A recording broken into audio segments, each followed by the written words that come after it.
Merhaba Kült TV'nin araştıran insanları. Üzerine fikir yürütmeyi deneyen, herkesi açmaza sokan bir kuramla sizlerle beraberiz.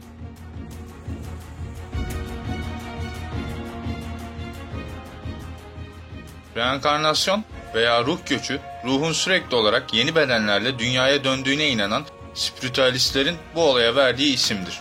Reenkarnasyon kavramı Asya dinlerindeki tenasuk kavramından daha farklı olmakla birlikte bazı benzerlikleri de yok değildir. Günümüzde reenkarnasyona inanan kişilerin sayısı 1 milyarı aşmaktadır. Batı tarihinde ise ilk kez Pisagor ve Platon gibi bazı eski Yunan bilgin ve filozofları tarafından dile getirilmiş olan reenkarnasyon kavramı esasen çok eski zamanlardan beri Antik Mısır, Kelp, Maya ve İnka uygarlıkları gibi birçok uygarlıkta bilinen ve kabul görmüş olan bir inanç sistemidir. İskandinav mitolojisinde de reenkarnasyona ilişkin anlatımlar vardır. Platon, reenkarnasyon fikrinden özellikle Lepedon ve Erin Öyküsü eserlerinde bahsetmiştir. Eski Yunanistan'dan sonra Gnostiklerce de kabul edilmiş ve Roma uygarlığında özellikle Mitraizm misterlerinin de benimsenmiş bu kavrama Kabbala'da ve belirgin ifadelerde bulunan Ferideddin Attar, Bahram Elahi gibi sufilerin sayısı az olmakla birlikte tasavvufta da rastlanır. Günümüzde de reenkarnasyonu kabul eden birçok inanç sistemi, tarikat ve felsefi akım mevcuttur. Reenkarnasyon fikrini kabul etmiş eski ve yeni inanç sistemlerinin mensupları arasında Hindular, Katarlar, Eseniler, Caynacılar, Sihistler, Umbandacılar, Yezidiler, Dürziler ve Arap Alevisi olarak bilinen Nusayrileri de kapsayan birçok mezhep sayılabilir. Bu kavram Asya'nın gök tanrı inancı hariç şamanist toplumlarının birçoğunda ve birçok Kızılderili kabilesinde de mevcuttur. Kimi zaman Budist yeniden doğum anlayışı da reenkarnasyon olarak nitelendirilmektedir. Ünlü İngiliz biyolog Thomas Huxley, reenkarnasyon fikrinin makul bir fikir olduğunu düşünmüş, Evrim ve Etik adlı kitabında bu fikri tartışmalı olarak ele almıştır.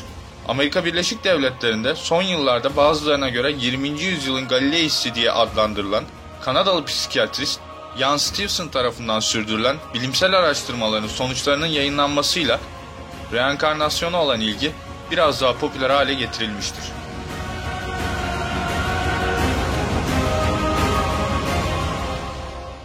Reenkarnasyonun varlığının lehindeki en ayrıntılı kişisel rapor dosyaları Virginia Üniversitesi'nden Profesör Doktor Ian Stevenson tarafından 20 açık reenkarnasyon vakası, reenkarnasyon ve biyoloji, doğum işaretlerinin ve doğum kusurlarının etiyolojisine bir katkı cilt 1, doğum işaretleri, reenkarnasyon ve biyoloji, doğum işaretlerinin ve doğum kusurlarının etiyolojisine bir katkı cilt 2, doğum işaretleri ve diğer anormallikler adlı kitaplarda yayınlanmıştır.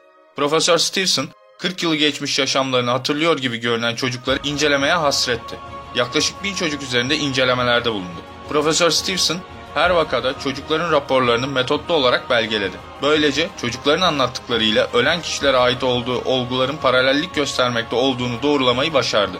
Aynı zamanda söz konusu ölen kişilerde ölüm ve yaralanmaya yol açmış yara izlerinin söz konusu çocuklarda doğum işareti ve doğum kusuru olarak belirmiş olduğunu otopsi fotoğrafları gibi tıbbi kayıtlarla doğruladı. Profesör Stevenson'ın yardımcılarıyla bilimsel anlamda son derece titiz bir şekilde incelediği bu vakalarda geçmiş yaşamlarını hatırladıklarını söyleyen bütün çocukların iddiaları araştırılmış ve hepsi doğrulanmıştır.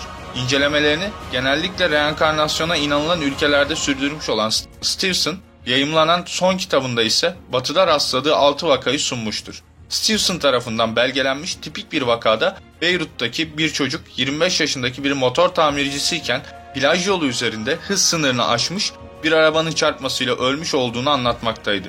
Çeşitli tanıklıklara göre çocuk sürücünün adını, kazanın tam olduğu yeri, motor tamircisinin kız kardeşlerinin, anne ve babasının, kuzenlerinin ve birlikte ava gittiği arkadaşların adlarını veriyordu.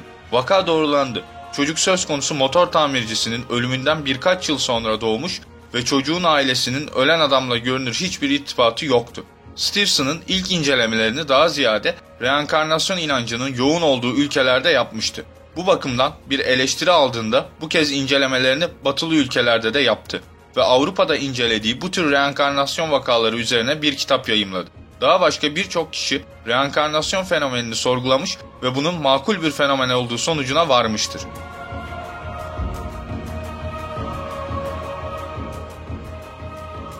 Bu kişiler arasında Peter Ramster, Dr. Brian Weiss, Dr. Walker Samke ve başkaları sayılabilir. Fakat bu kişilerin çalışmaları bilim çevreleri tarafından genellikle kuşkuyla karşılanmıştır. Dr. Carl Sagan gibi bazı kuşkucular daha fazla reenkarnasyon araştırmasının yapılması gerektiği düşüncesindedirler. Jim Tucker tarafından yazılan Yaşam Sonrası Yaşam Öyküsü adlı çocuk kitabında reenkarnasyon gerçekliğini çocuklara açıklamaya çalışmış ve tepki almıştır. Tucker'a göre bilinç yaşam boyunca vücudumuzda bulunan kuantum ve atom altı seviyede enerji olması sebebiyle asla yok olmuyor. Tucker, reenkarnasyona uğradığına dair işaretler gösteren 2500 gençle röportaj yapmıştı. Reenkarnasyon yaşadığını iddia eden bazı kişilerin yara izi veya doğum lekesi önceki hayatında olduğu kişiyle aynı yerde olmasını son derece dikkat çekici bularak bu grupta yer alan kişileri ayrı bir sınıfta kategorize etmiştir. Yaralar ve doğum lekeleri üzerine uzun süreler araştırma yapmışsa da bunlara tam olarak neyin sebebiyet verdiğini bir çözüme kavuşturamamıştır. Son birkaç yıldır dünyaca ünlü sayısız bilim adamı kuantum mekaniğinin ölüm sonrası bilinçliliğin yaşamasına izin verdiğinden bahsetmektedir.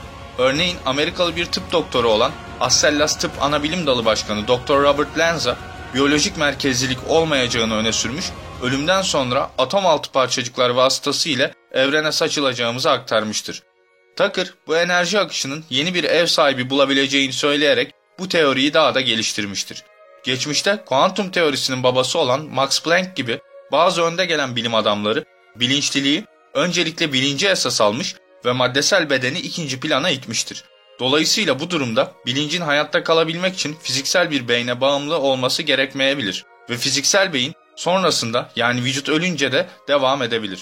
Yaşanan olaylar en azından bir bilinç ile bir şekilde etkileşime girmiş ve geçmiş yaşam anıları olarak ortaya çıkmış gibi duruyor demiştir. Tucker'ın görüştüğü kişilerden birisi de 8 yaşındaki James Leninger adlı bir çocuktu. Küçük oğlan uçaklara takıntılıydı ve uçak kazasında olduğu bir kabus görmeye başladı. Çocuk gün boyunca bu uçak kazasından bahsetti. Eski hayatında kendisinin bir pilot olduğunu, önceki hayatındaki isminin James Huston olduğunu, USS Natoma isimli bir uçak gemisinde görev yaptığını ve Japonlar tarafından vurulduğunu anlatan küçük çocuk, Iwo Jima'da öldürüldüğünü, Jack Larson adlı Amerikan donanmasından bir arkadaşı olduğunu söyledi. Akabinde yapılan araştırmalar neticesinde 2. Dünya Savaşı sırasında Pasifik'te konuşlandırılan USS Natoma isimli bir uçak gemisinin bulunduğu ortaya çıktı ve James Huston adında genç bir pilotun görev sırasında gerçekten de çocuğun söylediği bölgede vurularak düşürüldüğü teyit edildi. Ancak okyanusa düşen enkaz kayıptı. 8 yaşındaki James Leninger'ın tarif ettiği koordinatlarda yapılan aramalarda yıllar sonra enkaz ortaya çıkartıldı.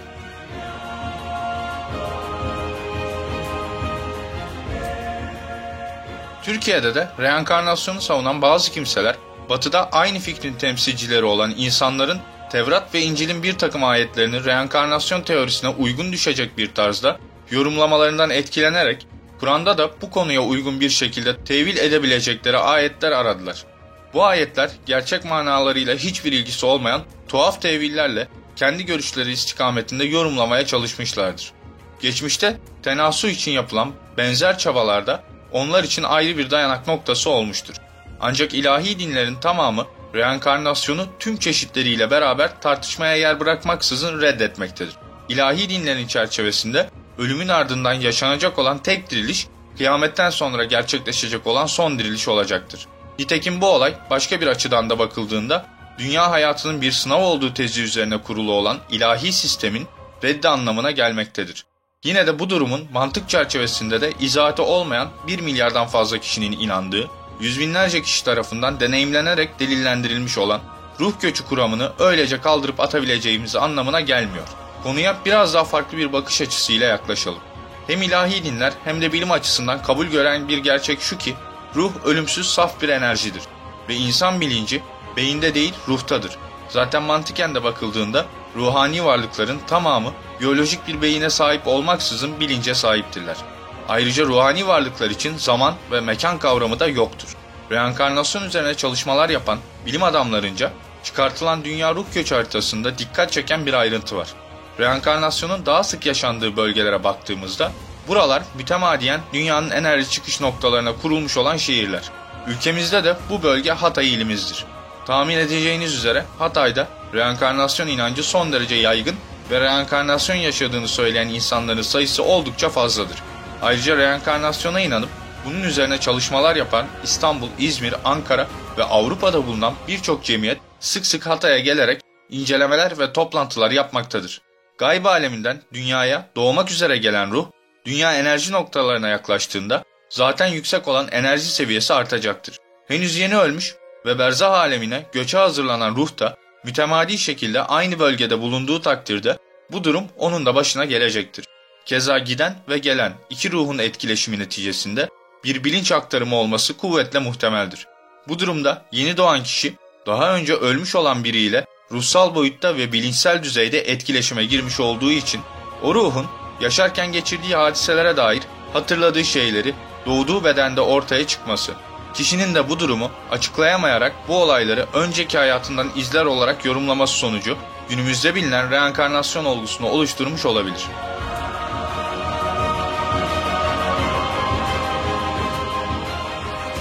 Araştırmalarımızın gelişerek devam edebilmesi için videoyu Facebook, Twitter gibi ortamlarda paylaşmayı, yeni videoları takip edebilmek için Filk TV'ye abone olarak araştıran insanlar topluluğuna katılmayı unutmayın. Gelecek videoda görüşünceye kadar. Hoşça kalın araştıran insanlar.